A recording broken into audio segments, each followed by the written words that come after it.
안녕하십니까. 재작년 12월에 마지막 말씀 교제를 하고 이제 1년 지나고 이렇게 다시 인사를 드리게 됩니다. 제가 이러한 이 육체적인 이러한 부분에 관리를 잘 못해서 1년간 이렇게 쉬게 되었는데, 그동안 이렇게 기도해 주시고 해서 몸도 많이 회복이 되고 또 영적인 이런 부분도 주님 은혜 가운데 적절하게 좀 충전이 조금 된 것 같습니다. 1년 동안 제가 져야 될 이러한 이 짐을 성도님들이 대신 져 주시고, 특별히 두 분 이 장로 형제님들께서 이렇게 참 수고 많이 하셨습니다. 그리고 특별히 일요일 또 수요일 또 말씀 교제에 함께 이렇게 동참하신다고 고생들 많이 하셨고 고맙고 감사를 드립니다. 이제 새해 2025년이 이렇게 시작이 되었는데 주님의 말씀을 따라서 또 제가 이렇게 해야 될 일을 차근차근 그렇게 하도록 하겠습니다. 한 해 동안 감사하고 많이 고마웠습니다.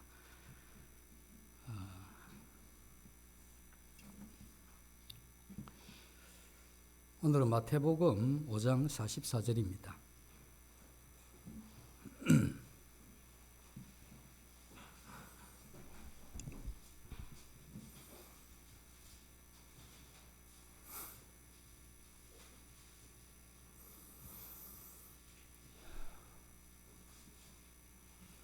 나는 너희에게 이르노니 너희 원수를 사랑하며 너희를 박해하는 자를 위하여 기도하라.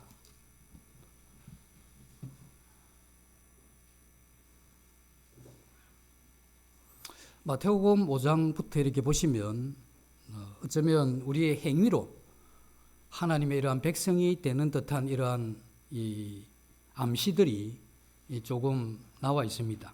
그러나 이 마태복음 5장부터 해서 이 말씀은 그런 갈등을 일으키기 위한 그러한 말씀이 아닙니다.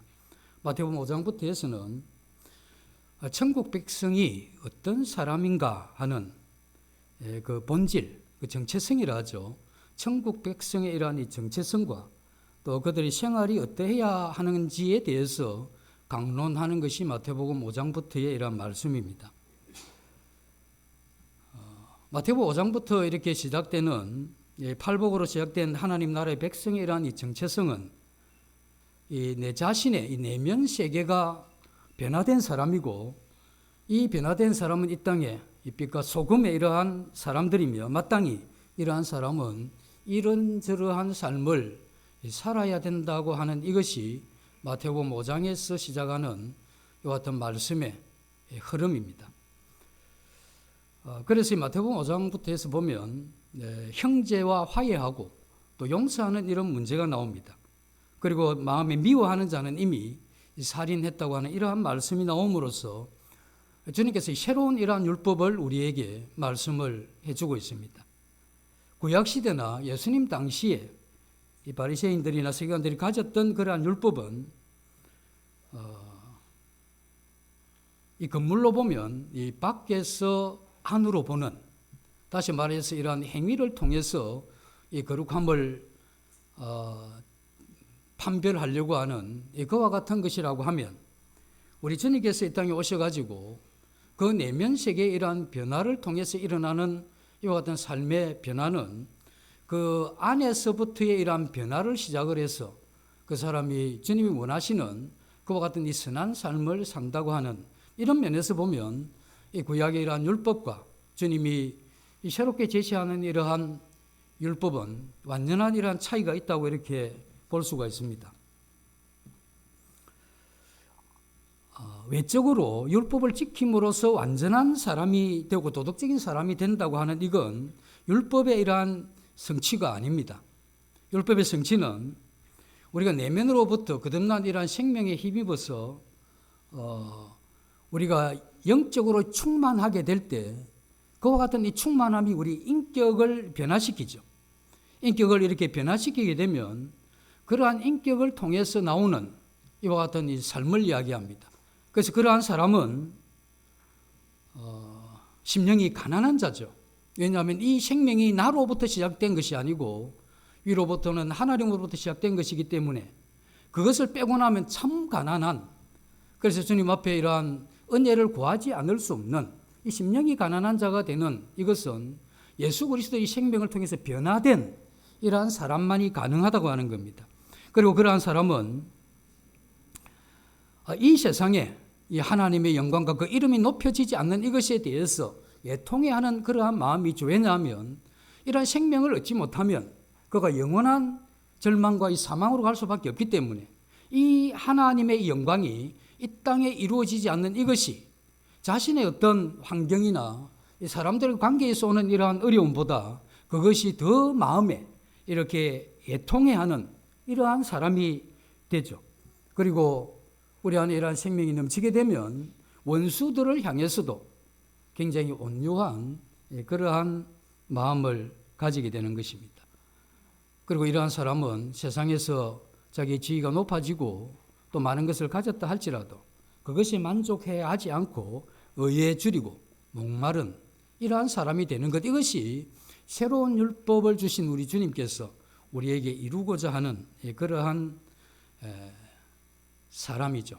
그러한 율법이고, 그래서 우리는 내면에 변화된 이와 같은 이 변화가 우리의 이러한 인격에 영향을 미치게 하는 이건 굉장히 중요한 것이고, 그렇게 되면 우리 안에 넘치는 이러한 생명이 이 세상으로 흘러가게 해서 가까이 있는 가족과 그리고 이 성도님들과 또 이 세상에 이렇게 흘러가게 해서 참으로 하나님의 이러한 사랑이 또 하나님의 이 성품이 우리 그리스도인을 통해서 흘러가게 하는 이것이 바로 이 주님이 새 율법을 주신 그러한 목적이죠. 그런데 이제 이러한 주님이 거듭난 이러한 성도들이 그 인격의 변화를 통해서 삶이 그렇게 변화되는 이러한 이야기를 설명을 하시다가 44절에 보면 너희 원수를 사랑하며 너희를 박해하는 자를 위해서 기도하라 하는 말씀이 나옵니다. 그래서 이건 뭘 이야기하느냐 하면 우리의 이러한 그리스도인의 이 생활은 마음의 변화로부터 시작이 되는데 이 마음의 이러한 이 변화가 그 생활을 이루기 위해서는 기도가 굉장히 중요하고 그게 기도가 빠지면 안 되기 때문에 그래서 그리스도인의 이러한 이 생활과 이 기도는 묶여져 있는 겁니다. 그래서 기도 없이 영적인 이러한 삶을 산다는 것은 힘든 일이고 또 이 기도가 무엇인지 깨닫기 전에는 또 우리 자신의 이러한 내면의 깊은 이 영적인 이러한 질을 깨닫는 것도 이렇게 쉽지가 않죠. 그래서 우리는 이 새로운 율법을 이루기 위해서는 우리 안에 있는 이 생명이 힘있게 나타나도록 하는 이와 같은 기도가 우리에게 필요하다고 하는 이것을 이야기를 하고 있죠. 오늘 본문은 그렇게 이야기를 합니다. 원수를 사랑하고 핍박하는 자를 위해 기도하라고 하는 이건 이 병행법이죠. 그래서 원수와 핍박하는 자는 이 같은 이 문맥이고 그리고 사랑하라 하는 이 말과 기도하라고 하는 이 말은 이 같은 문맥입니다. 그래서 반복되거나 뭔가 내용이 진전되거나 또 점청되는 이와 같은 이러한 이 내용들을 우리는 병행법이라고 하는데 다르게 이야기하면 원수를 사랑하라는 말과 핍박하는 자를 위해서 기도하라고 하는 이 말씀은 동일한 그러한 내용입니다. 원수가 누굽니까? 여기서 이야기하는 원수는 우리 그리스도인들이 예수님을 믿고 그 영혼이 변화되어서 그 인격이 변화되죠. 이런 것을 싫어하는 사람이 이 원수죠. 그런 원수들은 이와 같은 삶을 보기 싫어하고 그와 같은 삶에 대한 이 거절하는 또 반대하는 어떤 그런 것들을 가지고 있는 사람들을 우리를 핍박하는 자라고 표현하기도 하고 우리 원수라고 이렇게 표현하기도 하죠. 그래서 우리는 우리를 싫어하는 사람들을 우리 이 세상에 살면서 가까이에서 또 멀리에서 두고 있는 것이 바로 우리 이 그리스도인의 이러한 삶입니다. 그래서 이와 같은 삶을 우리가 이 핍박자나 또 원수 같은 우리를 대적하고 싫어하는 사람들과 이렇게 관계하면서 살아가는 이러한 삶의 현실에 필요한 것은 기도입니다. 그래서 이 기도라고 하는 것은 아시는 대로 이 마음의 활동이죠.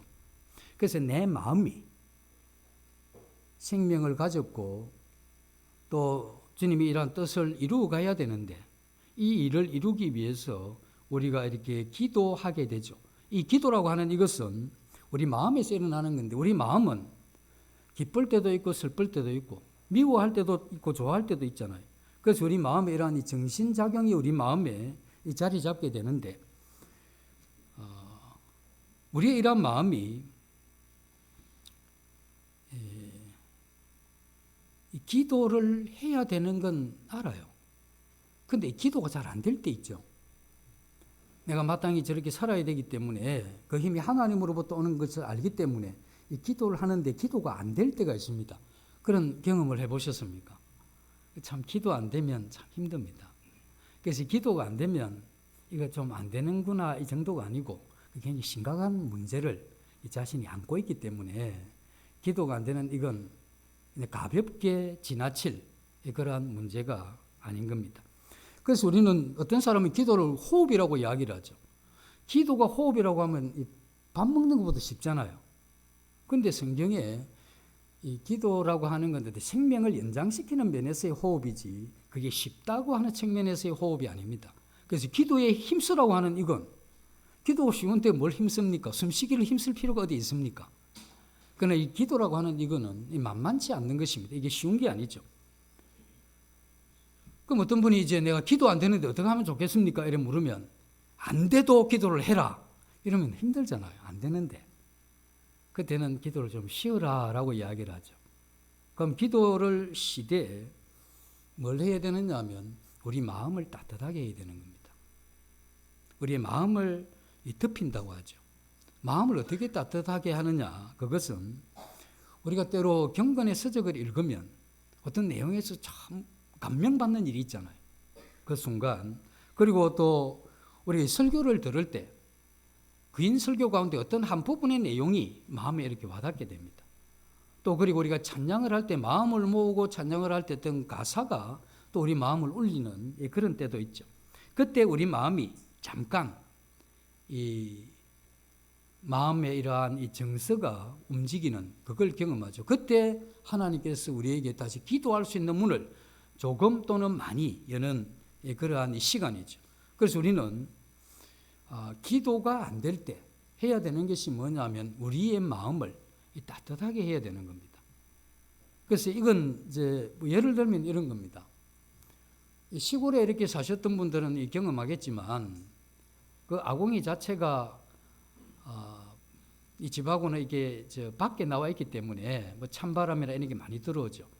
그래서 아궁이를 열고 장작을 해서 이제 불을 떼면 그 아랫목이 뜨끈뜨끈합니다.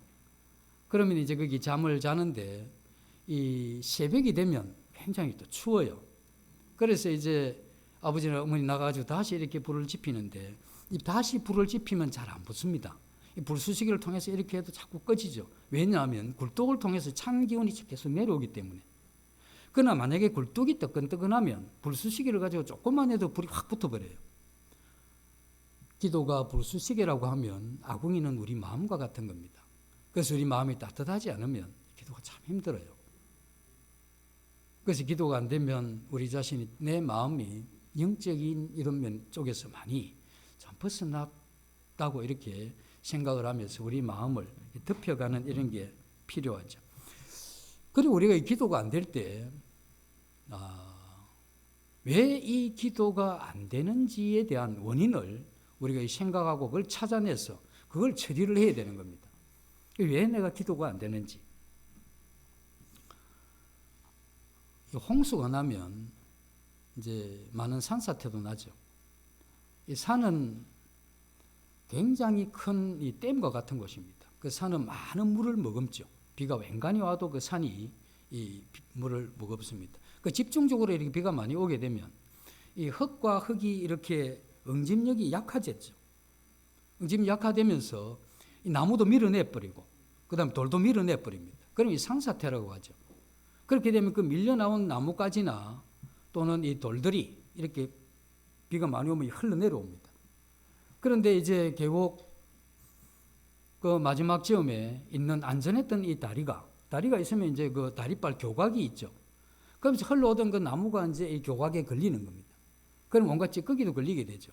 그러면 이제 물이 이렇게 수위가 높아지는데, 그래도 계속 비가 오면서 이게 제법 큰 돌이 이렇게 굴러가면서 꽉 쳐버리면 교각이 이렇게 금이 갑니다.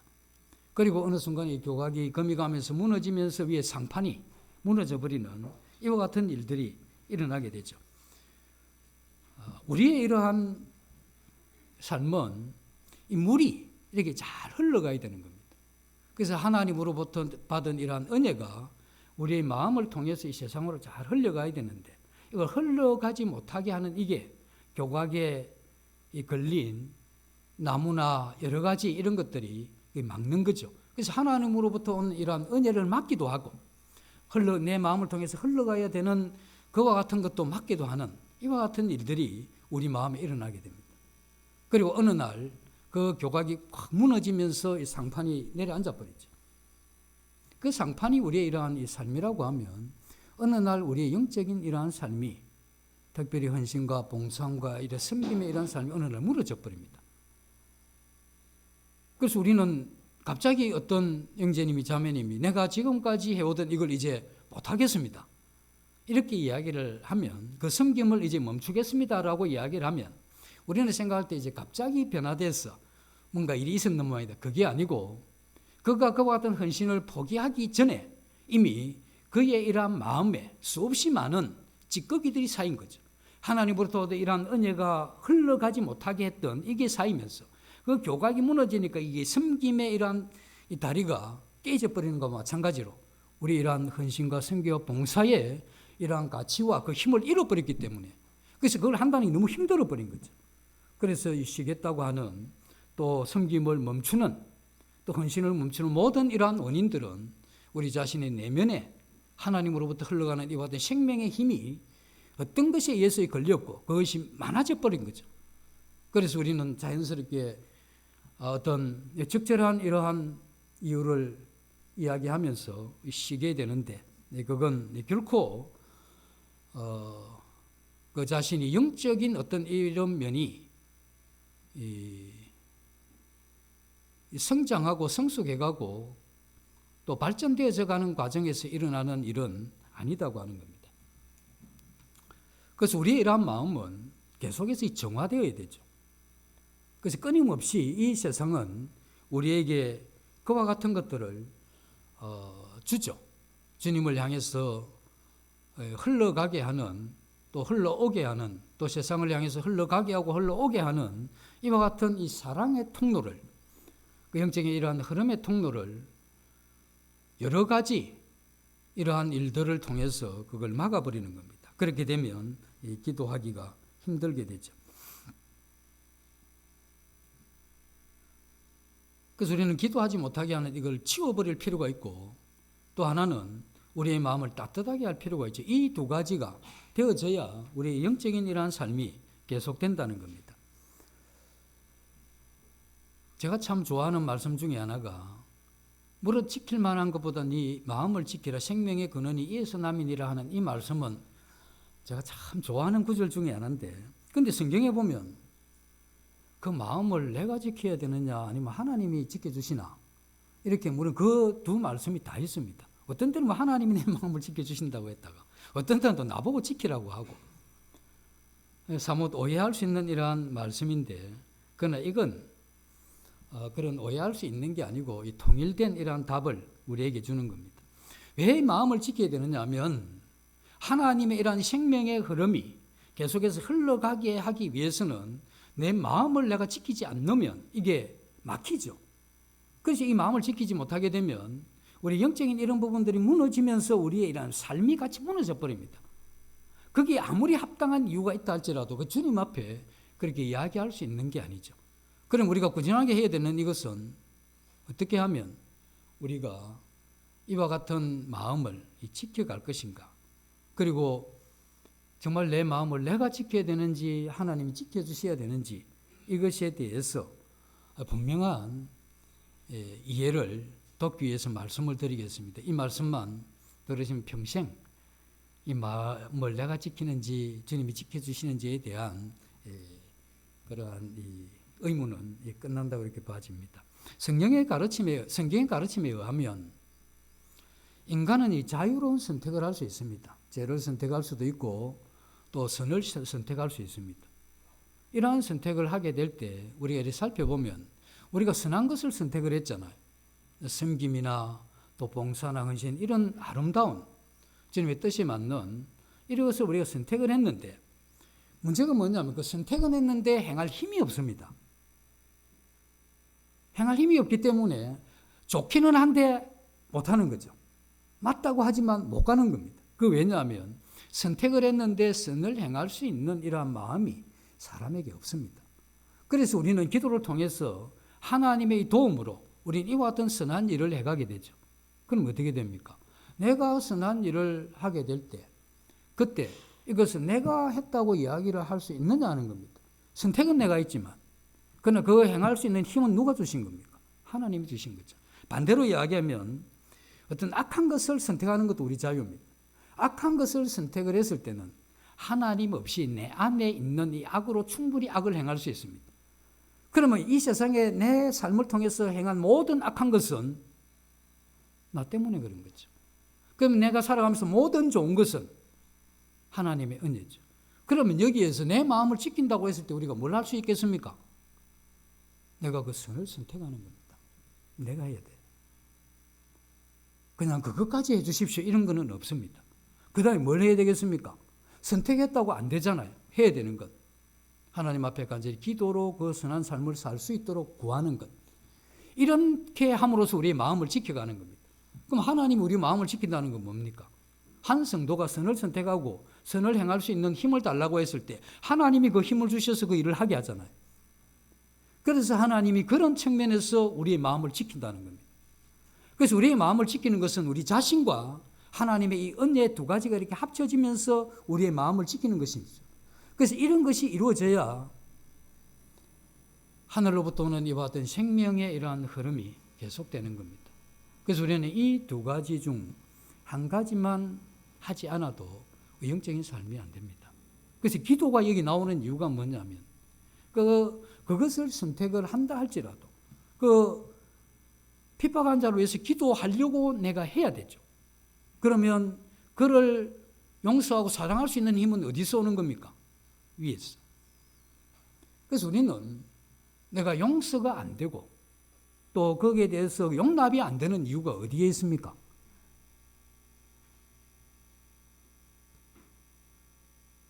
그리고 용서가 안 되고 용납 안 되는 이걸 정당화시키는 이건 더더욱 잘못된 길로 한 발짝 더 나아간 것이죠.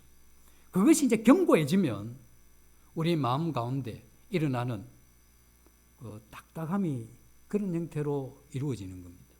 그래서 우리는 그러한 부분에 있어서 우리의 이러한 이 말씀에 따른 올바른 결정 그리고 우리가 그 도움을 구하는 이 두 가지와 하나님이 베푸시는 이 은혜를 통해서 우리는 이와 같은 이 선한 삶을 이루어 가도록 하나님은 우리의 이러한 내면을 지워졌다는 것입니다.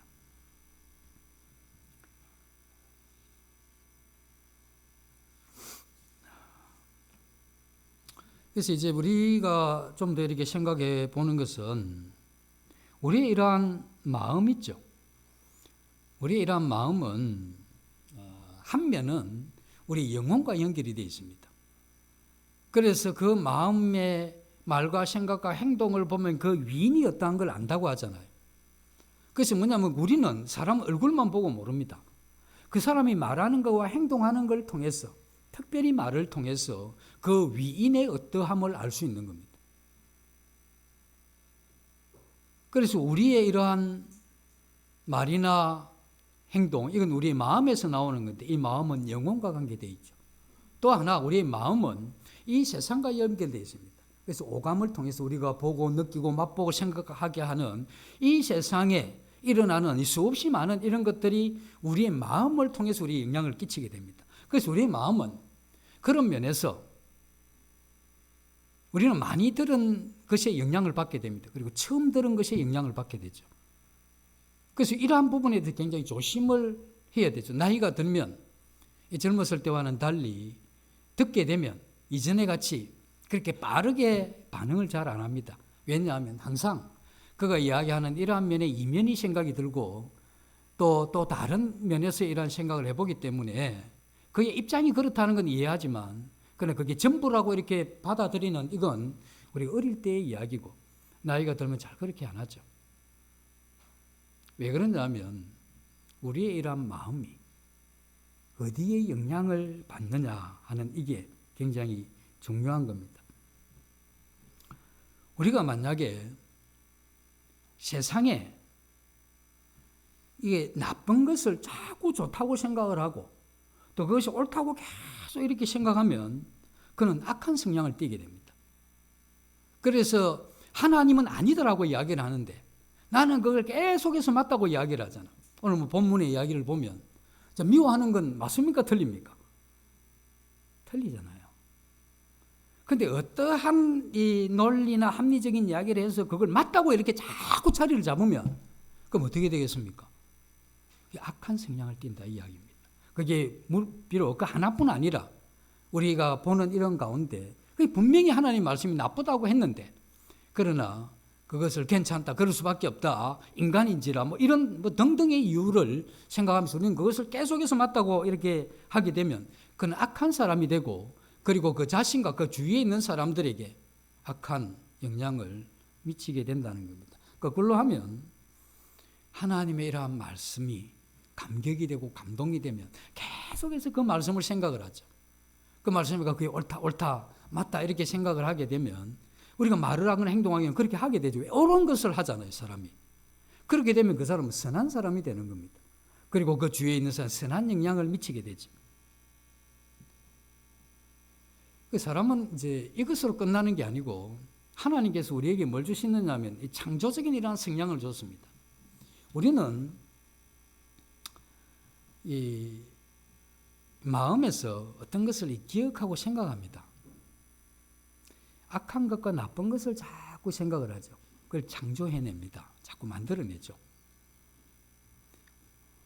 우리가 사과에 대해서 잘 이야기를 하면 지금 사과가 있지도 않고 보이지도 않고 먹지도 않는데 입에 막 침이 고이게 하죠. 사과에서 잘 설명을 하면 이제 사과 없는데 이게 뭐냐면 하나님께서 우리의 이러한 마음에 창조적인 이러한 것을 허락하셨는데 우리의 마음에 악한 것을 계속 생각하면 지금 악한 걸 지금 안 보는데 이러한 악한 것을 만들어냅니다. 그래서 지나온 과거에 대해서 부정적인 걸 계속 생각하는 분들 있죠. 뭘 만들어내겠습니까? 부정적인 사람이 됩니다. 왜냐하면 그걸 계속 만들어내잖아요. 그런데 만약에 선한 것을 계속 생각하게 되면 계속해서 이 선한 영향을 하게 되죠. 그럼 이 선한 사람이 되는 겁니다. 그래서 우리의 이러한 마음에는 우리의 지나간 과거나 또 우리가 기억하고 있는 말씀들 그리고 좋았던 이러한 은혜의 때를 계속해서 이 기억하고 생각하는 이건 우리의 이러한 마음 관리에 있어서 굉장히 좋습니다. 그렇게 해나가는 이것이 하나님이 우리에게 비록 그가 나와 원수된 이러한 관계에 있다 할지라도 우리가 하나님의 말씀을 따라 어떻게 생각하느냐에 따라서 우리의 이러한 마음이 용납되고 용서되는 이것을 경험을 하도록 하나님께서 우리에게 그렇게 만든 것이죠. 새해 되면 그렇게 이야기를 합니다. 참 복 많이 받으십시오. 이런 이야기를 하죠. 복을 어떻게 어느 것이 무엇이 복입니까?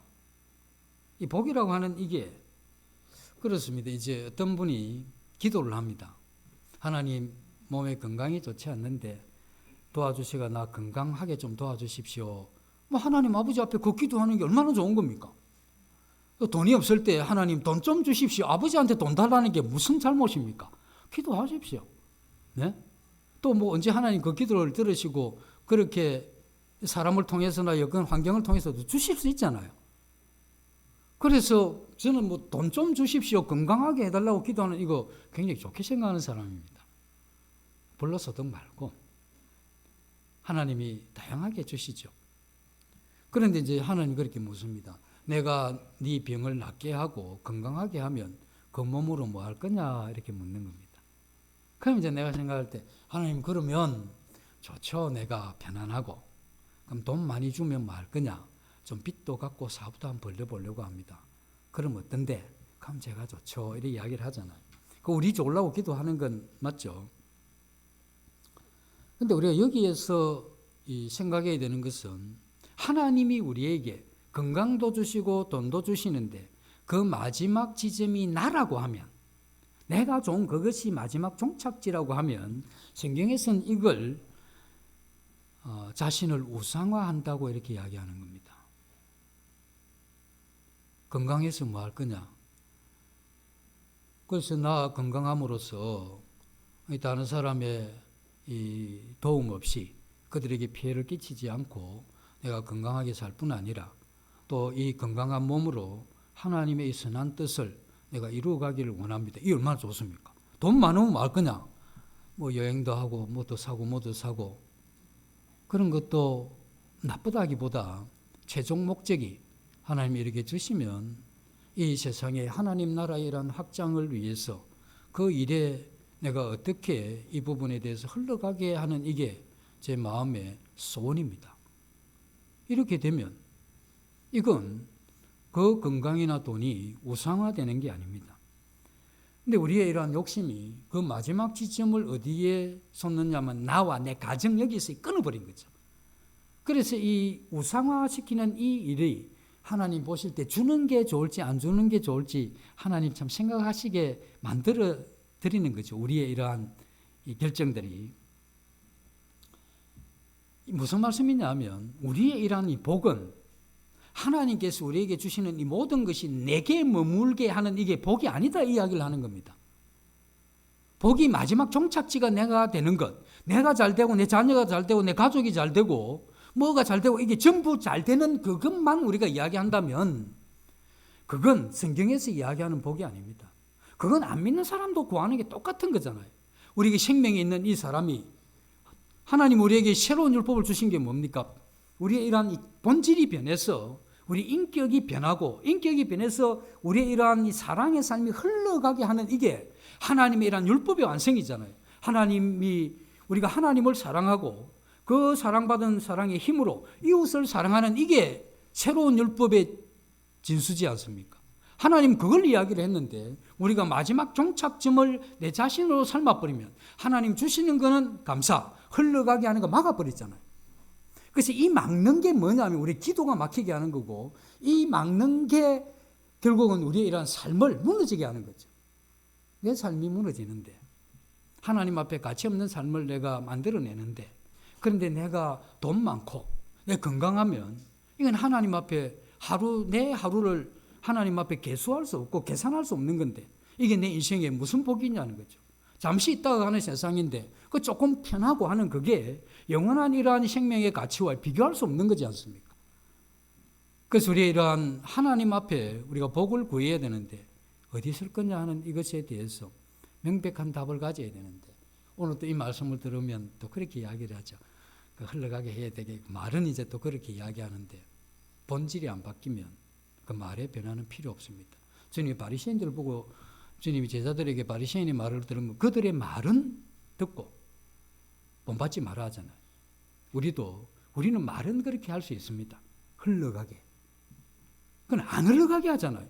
지난 1년 동안 우리 자신의 이러한 삶을 돌아보면서 나 때문에 누구가 하나님의 이러한 은혜를 감동을 받은 적이 한 번이라도 있는지 내가 어떤 사람에게 은혜를 끼쳐서 그가 나 때문에 뭔가 위로가 된 게 한 번이라도 있는지 내 가족 말고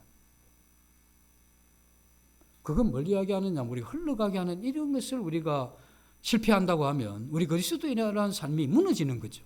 그게 있느냐 하는 이런 질문을 해봄으로써 오늘날 내 자신이 내 자신을 우상화시키고 있는지 그렇지 않으면 하나님의 이러한 복이 흘러가는 참된 복된 사람인지를 우리가 생각할 수 있다는 겁니다.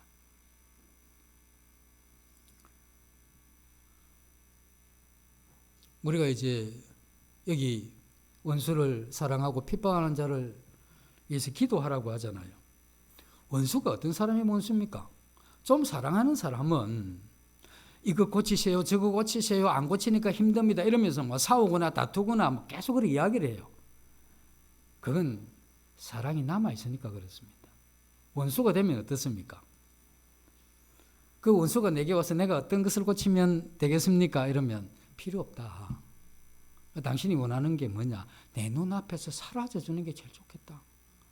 너는 이걸 고쳐도 마음에 안 들고 저걸 고쳐도 마음에 안 들고 네가 말을 잘하면 사기꾼 같고 말을 못하면 멍청해 보이고 얼굴이 잘나면 꼴값 뜨는 것 같고 못나면 그러니 그렇지 싶고 말하는 것부터 네 존재 자체가 내가 싫다. 이게 원수잖아요.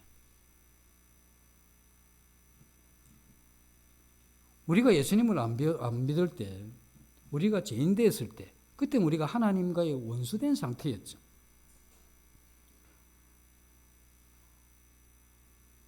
이와 같은 마음이 성경에서는 뭐라고 하느냐 하면 그걸 미움이라고 이야기합니다. 그 감정을. 그래서 이와 같은 미움이 우리 마음에 있을 때 그는 영적인 사람이 불가능합니다. 우리는 생각할 때 그 대충 넘어가면 될 것 같은데 그 흐름을 막아버리죠. 그 흐름을 막게 되면 우리는 복된 삶에서 이탈되게 되고 우리의 이러한 삶은 어느 날 다 무너지게 되는 이건 어쩔 수 없는 결과가 되겠죠. 사람을 사랑해 본 적이 있습니까? 섬겨보고 배려하고 도와본 적이 있습니까? 또 우리가 악을 행하고 패역한 말을 하고 상대에게 상처되는 이야기를 하고 폭언을 하고 폭행을 해본 적이 있습니까? 우리는 이 다를 해봤죠. 살아오면서. 그런데 우리 믿음의 선배들은 이렇게 이야기를 합니다. 내가 그에게 악을 행하면 나한테 피해를 받은 그 사람의 피해보다 악을 행하는 내가 더 많은 피해를 본다는 겁니다. 자, 미워해 보시면 미워하는 사람은 밤새 잠을 못 잡니다. 이를 갈고 내일은 만나면 모질게 한마디를 하고 그래도 저 받아치면 내가 이렇게 해서 내가 완전히 어떻게 해보겠다. 눈에 얼굴에 막 사나운 빛이 막 스며들죠. 그리고 막 아주 차갑고 냉랭하고 딱딱한 그러한 이 얼굴과 마음을 가지고 그가 한마디만 해라. 벼르고 있는. 그러면 어떻습니까? 밤새 그와 같은 생각들이 자기 영혼을 계속해서 부순 겁니다. 무너지는 거죠. 그런데 이제 그 사람이 잘못해서 한번 막 했잖아요. 그 사람 얼떨결에 당했어요. 얼떨결이지만 한번 당했는데 이건 이제 잘 풀어가면 끝이라. 그런데 이렇게 악을 행한 사람은 그 악을 행할 때까지 계속해서 마음이 파괴된 겁니다. 선을 행하는 것도 마찬가지잖아요. 정말 마음에 하나님의 이러한 은혜가 따뜻한 이러한 마음으로 누군가에게 또 어떤 이러한 섬김을 이렇게 해보시면 섬김을 받는 사람은 그때 내가 좀 고맙다 이걸 느끼지만 그걸 섬기는 사람은 그걸 섬기기 위해서 이 섬기기를 거절하는 이 자기중심적인 욕심을 내려놓고 그리고 그 사람이 잘하든 못하든 그거 상관없이 현재 어렵다고 하는 이것에 대해서 마음이 동하고 그래서 자기가 할 수 있는 이러한 이 선을 행한다고 했을 때 그는 선을 행하는 그 순간은 한순간이지만 이 선을 행하는 이러한 이 시간 동안에 그 마음이 굉장히 치유를 받습니다. 그리고 회복이 되죠. 받는 사람은 그 순간 그리 좋은 거지만 그래서 악을 행하는 사람은 그의 피해자보다 악을 행하는 그 사람의 이러한 영혼은 굉장히 무너져 있습니다. 그리고 선을 행하는 사람은 선을 받는 사람보다 그 마음이 많이 이렇게 치유가 되는 것이죠.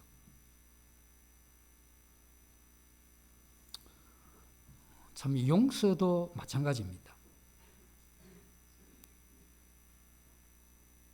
나에게 잘못된 사람이 나에게 와서 잘못했다고 이렇게 빌면 내가 용서를 해주겠는데 하는 생각을 가지죠. 절대 그 사람 와서 용서 안 빕니다. 너무 기대하실 필요가 없죠. 거의 그런 일이 잘 없습니다. 그런데 우리가 용서를 생각하면 예수님이 우리를 어떻게 용서하셨습니까? 예수님은 우리가 하나님을 등질 것도 알았고 또 하나는 우리를 용서하는 것도 작정을 하셨습니다. 이미 용서를 하셨죠. 그런데 우리가 예수님을 알기 전까지는 우리는 예수님의 이러한 용서가 된지 안 된지를 모릅니다. 언제 그것이 확인됩니까? 내가 하나님 앞에 내 죄를 회개할 때, 그때 이미 하나님은 예수 그리스도를 통해서 나를 용서했다는 이걸 그때 알게 되고 깨닫게 되죠. 그럼 그때 용서를 받았습니까? 안 그러면 이미 오래전에 이미 용서를 우리가 받았습니까? 근데 내가 오래전에 용서받은 건 사실인데 그 용서가 내 마음에 경험된 게 언제입니까? 하나님 앞에 회개할 때. 우리는 이 세상에 우리 자신이 할 수 없는 게 있습니다. 뭐냐면 그 사람이 내게 와서 용서를 비는 것, 이건 안 됩니다. 내가 할 수 있는 건 뭡니까? 용서하는 거죠. 그래서 그 용서는 어떤 방법으로 해야 되겠습니까? 주님이 우리를 용서하신 것 같은 방법으로 용서해야 되는 거죠. 왜? 사람은 이미 어쩔 수 없이 이 관계 속에서 나에게 전부 잘 못할 사람, 가능성이 있는 사람입니다. 아무리 친하건 아무리 멀건 상관이 없이 그는 내게 잘못할 수 있는 사람입니다.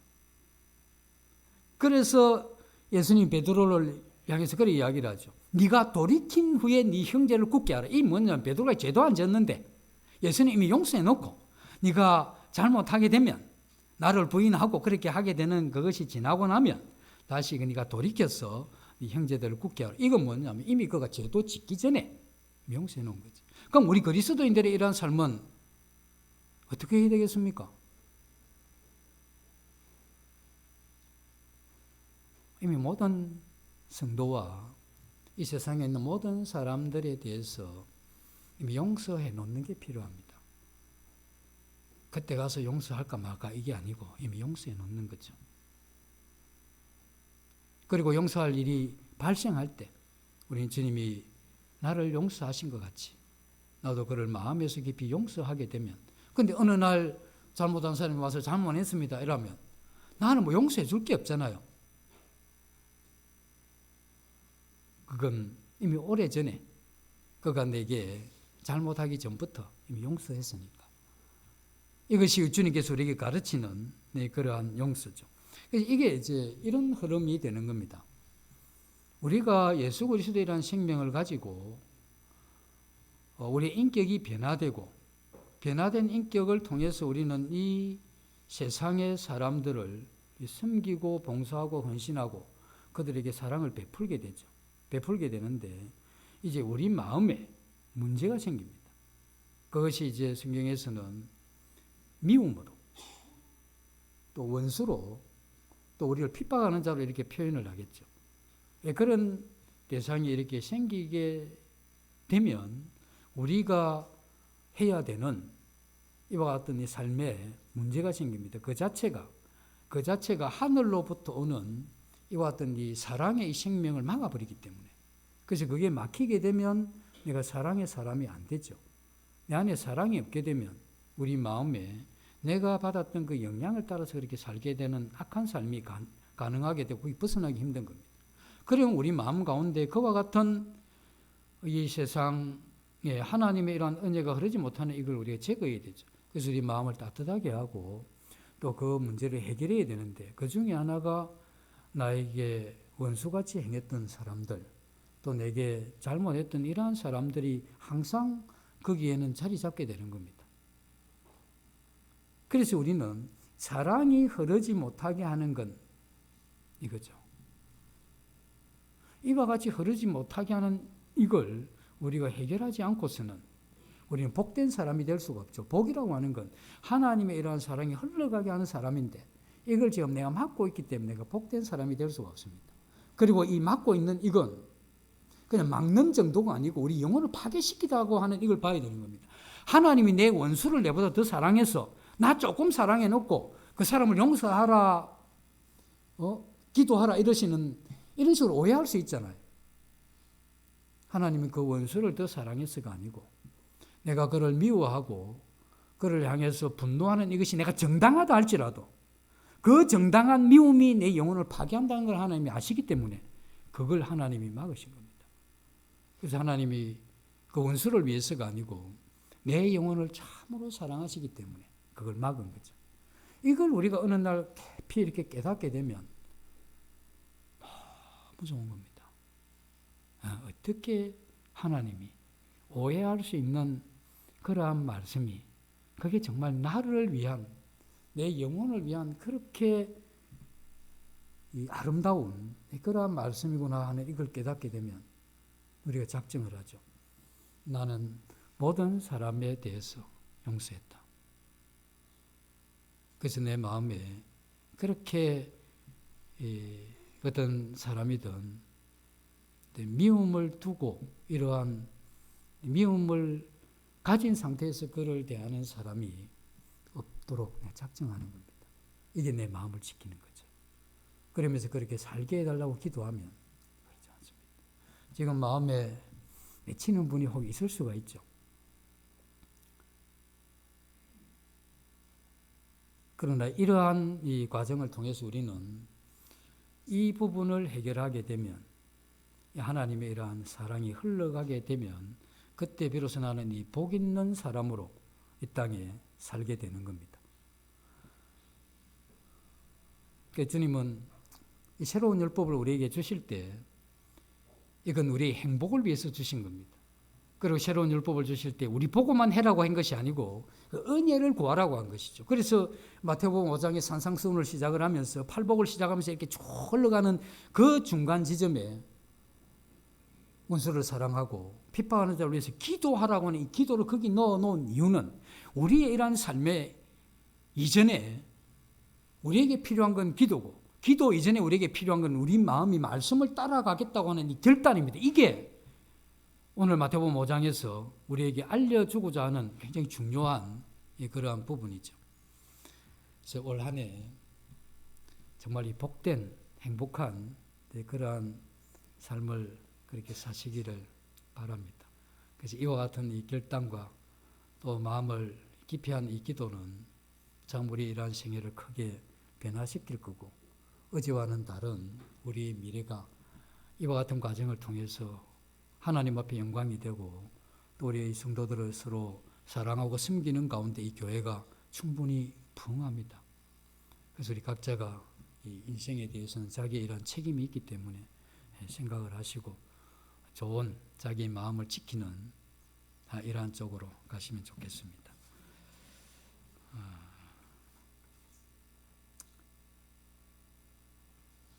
마지막으로 사도행전 20장 35절을 보고 마치겠습니다.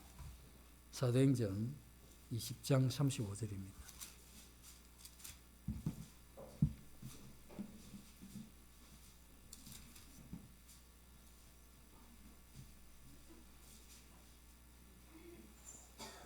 이 말씀은 예수님이 하신 말씀인데 복음서에는 기록되어 있지 않는 말씀이죠. 범사에 여러분에게 모본을 보여준 바와 같이 수고하여 약한 사람들을 돕고 또 주 예수께서 친히 말씀하신 바 주는 것이 받는 것보다 복이 있다 하심을 기억하여야 할지라. 멋진 말씀이죠. 그래서 한 해 우리 모두는 누구를 향해서든 받는 것보다 주는 것이 복이 있다고 하는 이게 마음에 경험되기 위해서 그런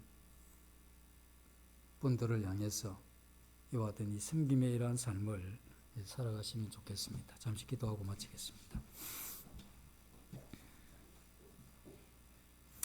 아버지 하나님, 그리스도인의 이러한 삶이 이 세상에 나타나는 논리나 그 원칙과는 다른 하나님이 우리에게 주시는 사랑을 근거로 해서 나타나는 놀라운 사랑의 이러한 삶이 우리에게 가능하게 하시고 그 길을 여신 것을 감사드립니다.